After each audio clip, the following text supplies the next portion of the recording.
mostly maamoyin ila soo hadlo hooyadii oo kale ama qaarka da'weyna jiro waxay dhaan inta ugu badan youtuberka kaliya ku aamini karno caruurta dhalada inta u daaran uga tagi karno sababtoo wax akhlaaq daran inta badan ma sameey inkastoo music wax ay ku jiraan laakiin akhlaaq dara kale iyo wax zoom la soo gelinaya waa taqaan dad caan ku ah ina ka hadla ma rabo arimahoodaas laakiin waa ogaa macnaa Soomaaliyeed Munir waa ninka ugu horeeyay oo mobile video ila duubay YouTube ku jiro aniga kiisan wuxuu igu xujiyay in aan xalahay sheeg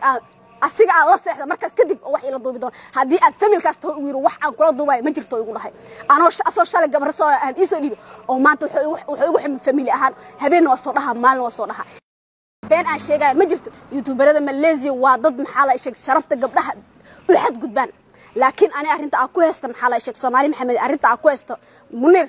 ina maani u tagay oo video ugu horeeyay Munir waa ninka ii soo gashay YouTube-kayga markuu igu arkay calanka gacanteeda ku xiran wuxuu igu dhahay maadaama aad qabiil kasta wax aan ku qabanayo ma jirto hadda ka hor waxa wax u qabtooda soo caawiyay maxaa sheeg liicaad ugu igu jisiiray waana kugu family ugu yiri ninka adiga ku family dartiisana aan waxba kugu qabayn waa hadii aan wax ku qabanayo sharaftaada u baahan waa igu dhahay